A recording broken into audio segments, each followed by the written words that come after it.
Yes, guys, Ryjack is back for another video here on the channel. I do apologize for a couple of days off from videos. I have been away from home and not able to actually record. But now I'm back and I'm here to talk about the Champions League, Man City Villarreal, as well as look forward a bit to the upcoming fixtures and look at what City need to put themselves in a really good position going into the knockout round. And do we have a chance to win the Champions League again this year? Hopefully, yes. Anyway, before we do start, I would really appreciate like, comment, and a sub if you guys are new. We are moving up nice and slowly on the subs. I'm going for 500. I'm very excited to get to the number 500. It's a nice, all-around good number. So any help towards that, very much appreciated as always. Anyway, check out this game recap here with Villarreal. 2-0, City do win. Kind of over in the first half. I say kind of over in the first half. Maybe that's a bit harsh on Villarreal, but Holland opens the scoring in the 17th minute, followed by a Bernardo, kind of his thing, where he gets a free header and scores. Surprisingly, a pretty good header of the ball, Bernardo Silva. Pep said it himself in that post-game quote. He said he's got a hammer in his neck, which is like a crazy thing to say, but nonetheless, it does reign true. Bernardo is notoriously good at headers. He scored quite a few in the Champions League. If you look at the momentum chart, which it's not everything. The momentum chart is not always the end-all, be-all, or anything like that. But the first half was really, really dominant from a Man City perspective. Second half, I was really hopeful that I would get a third pretty quickly. Right about, maybe by the 60th minute, and then we could introduce some subs. Unfortunately, that goal did not come, and Nico Gonzalez went down with an injury. At that point, the game semi-turned on its head a bit. You can tell Villarreal did have a spell where they looked like they might score. There was never really an outstanding opportunity for them. They did hit the post later on, but not even technically on target.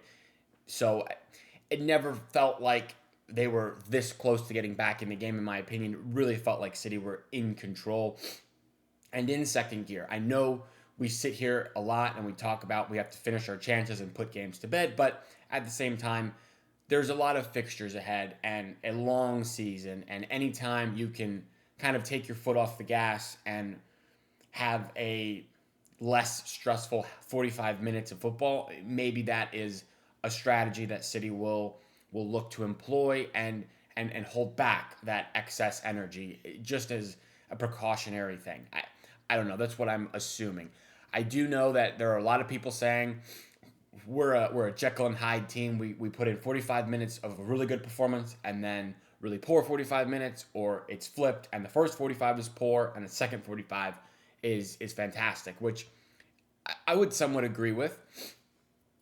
Are there going to be many games where you win 4-0 and the other team has absolutely no opportunities and we just say, wow, what a 90 minutes? Those just aren't going to be that common, in my opinion, and it's going to be difficult to keep teams from getting chances and difficult for us to get chances on both sides of half sometimes. So I don't know. I think we're in a really good spot and we are playing particularly well, actually. If you look at the lineups, nobody for Villarreal really stood out, in my opinion. Nicola Pepe had a decent game. He had a couple of shots go over the bar. Other than that, it was quiet for most of them, I would say. I guess their goalie had an all right day. He did get a 7-8. But for City players, Green all across the board. Nico G, I think, is pretty hard done with this rating here. I thought he was awesome. One of his best games. He didn't get a goal, he didn't get an assist, but he was very influential in building up and getting the ball, turning and spraying. And I really like to see that from Nico G, because sometimes in the past I felt like he gets stuck on the ball and can't make a decision quick enough, but it does seem like he's developing and becoming a trusted midfielder in a Pep Guardiola midfield. Hopefully this injury is nothing serious and he'll be back and ready at the weekend for Villa, but as of now, we do not know. Mateus Nunes, I got to give the guy props again. He's been really solid at right back. No bozo crazy moment. since the Brighton game that I can remember, and he's just putting in solid sevens for City, and it's nice to see. It's nice to see that, we think right back is a problem area, but he's doing a solid job. Kusanov also doing a solid job when available. I know right now he's still injured, but maybe those two going forward can hold down right back until we're able to purchase an out-and-out right back. Backline, the other three were fine. Stones, you see the class again, moving into midfield a lot, kind of those treble season tactics. And man, you got to think, what kind of player could John Stones be had he been able to stay fit for most of the seasons of his career? I mean, we'd be talking about an all-time Premier League great, in my opinion. But the flashes are occasionally there, and he has not really had an injury this year, so it is nice to see that. Diaz, again, solid. Guardiola, solid. Donnarumma, another clean sheet. I think that's 5 and 8, I read, which is he's just filling us with confidence. We all love the Don. I feel like people really have. He's come into his own in a way, and the fans really like this guy, and he big ups the crowd, and it's nice to see a goalie that does that. Not to say Ederson didn't necessarily, but it's definitely a different relationship than we had with Eddie when he was here. Savinho, I will give the guy credit. I think he's my man of the match as well. Definitely his best game of the season. He was instrumental in both goals. One assist, the other one he made the pass to Rico, who made an assist to Haaland. It was really good from Savinho. He looked dangerous, and two chances and two created chances of our two goals. What more can you really ask for? Of course we want goals from him, but maybe that will come in time. And I don't know. He was solid for sure. Rico, I think many people were not excited seeing him in the midfield, but he was really solid. Pep backed him up big time in the post-game press conference. Talked about what an amazing player he is in those half spaces. He talks about his football IQ, and that's really nice to see. So maybe he can get a run of games in the midfield. He's definitely better in the midfield than at right back for me. Bernardo, another really solid game, gets a goal, which, Bernardo's never going to give you those outstanding world-class, probably 9s that he used to, but he does some solid work. Doku, unfortunately, probably his second or third game in a row that wasn't super great, and it does make you wonder, was that early season form a purple patch of form, or was that true Doku and now he's just on a dip? I lean towards maybe the early part of the season was a bit of a purple patch, and this is more what we're going to see, which is why for most of his City career, I haven't really trusted him as an outstanding guy you can rely on all the time. But I hope I'm wrong. I hope he does get that form back and keep firing with goals and assists. Haaland, again, goal, his 51st Champions League goal, something like that. Crazy accomplishment for the guy at his age. What can you say? He was great. He was awesome. If you look at the actual Champions League table, now that everyone has played 3 games, we have moved up 1 spot. We're in 7th. Top 8 is automatic qualification, of course, which is going to be huge. You absolutely must get this top 8. I know I shouldn't say absolutely must get it, but it's just huge to not have to play that playoff game. PSG, I think, qualified in 24th last year and ended up winning the whole thing, so maybe it doesn't really matter, but City have so many games and so many high intense games that I would love to avoid this part of the playoff and just get top 8. 7 points from 3. You wish, of course, it was 9, but you only need 16 based on last season to get top 8.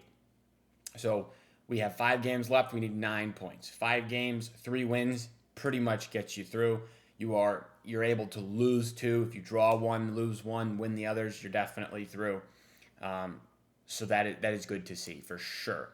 If you look at the actual fixtures, who we play, and look for those results, you have Dortmund at home, which is a winnable game. I don't know that it's a certain win, but it's winnable.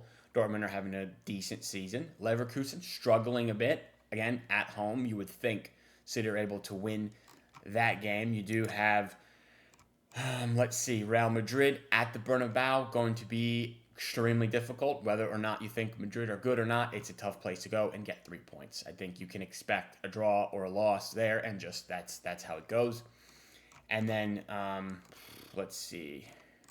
Gotta go forward again here. We go with Bodo Glimt, which, tough away day for sure, but you would expect a win there. And Galatasaray at home, another game you would hope City do win. So 3 wins out of those 5 is certainly on the table. Maybe 4.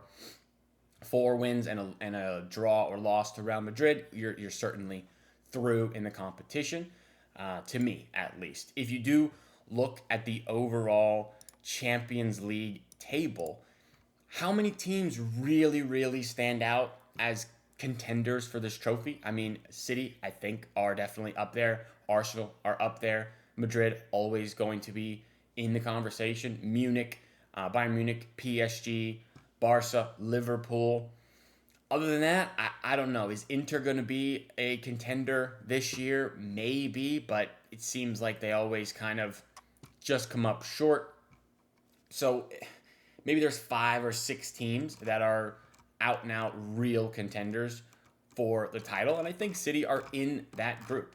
You get us to the Champions League knockout stage. You got Donnarumma in goal, who's not allowing goals. You got Haaland, who can score at any time. I think we have a great, great opportunity to win the Champions League this season. It would be our second as a club, and to be honest, a second Champions League to me is much more impactful than another Premier League title. Yes, the Premier League is awesome. I would love to win the Premier League. I love to win every competition. But I've said multiple times, the Champions League for me is what I want most this season. I just love the Champions League, the night games. I just think it's awesome. Nothing would make me happier than winning the Champions League this season. Getting a second star over the badge, I think, is huge. So that is my take on everything. Do let me know what you guys think. Can City win the Champions League? I'm saying yes, they can. I'm not saying they will for sure, but I definitely think we are a high, top-tier contender for the big ears this season. To get our second just is a huge step up as a club. Second Champions League, in my opinion. But anyway, let me know what you guys think. As always, I do appreciate it. Leave a comment. Let me know your thoughts. And sub if you're new. Very much appreciated. Check out my socials. They're all in the channel description as well. Discord, Instagram, Twitter, TikTok, all of that good stuff is there. So anyway, I will see you guys in the next one.